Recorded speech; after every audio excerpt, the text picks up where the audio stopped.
Magandang araw mga papi, kumusta po kayo? Sa araw na ito, magbigay po ako ng tip kung paano magkabit ng clutch plate saka clutch disc na hindi na natin kailangan ng clutch guide.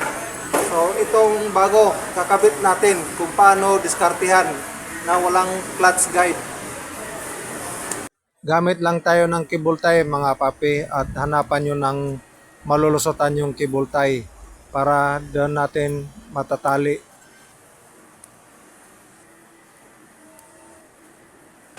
Kapag nailusot na ang cable tie, tsaka natin isaklob ang clutch pressure plate at itali na ang mga cable tie sa mga finger ng clutch pressure plate.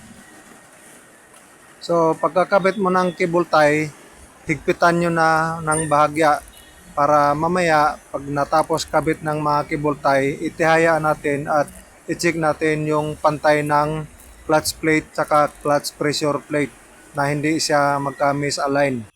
So itihaya natin ang clutch pressure plate at tignan natin yung clutch disc na naka-align mismo sa may clutch pressure plate. At kapag okay na ang alignment, isalpak na natin. So di na natin kailangan ng clutch guide para ipasok dito sa pilot bearing. Kailangan na nating isalpak itong clutch pressure plate na sabay tsaka clutch disc.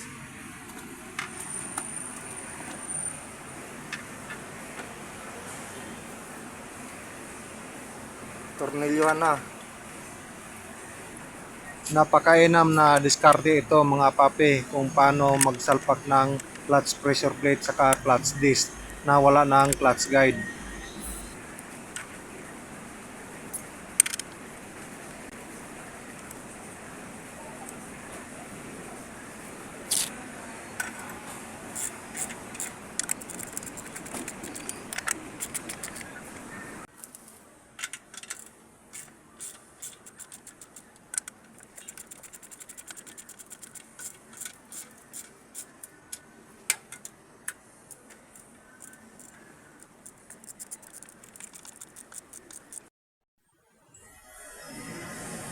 So, gagamit ako ng torque wrench. I-torque ko ng 28 Newton meter.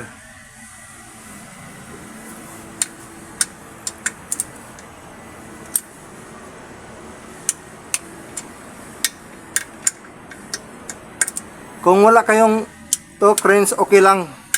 Kahit mano-mano lang ihigpitan, pwede. Basta tansahin nyo lang na hindi maputol yung bolt sa clutch lining. Okay. So, pwede na alisin itong cable tie.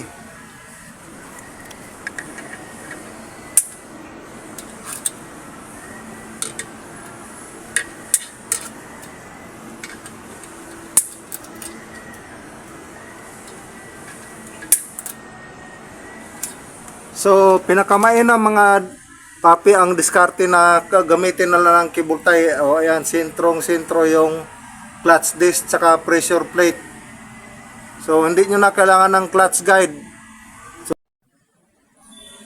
So ganun lang po ang diskarte ng pagkabit ng clutch pressure plate tsaka clutch disc sa manual nating transmission. Hindi mo na kailangan ng clutch guide.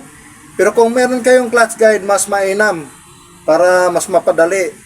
So itong ginagawa natin ay DIY lang na paano diskartehan na hindi ma-misalign yung pagkabit nitong clutch disc tsaka clutch pressure plate.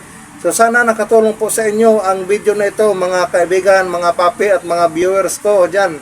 Maraming salamat, makisuyo po sa pag-subscribe sa aking channel. Hanggang sa muli po. God bless sa inyong lahat.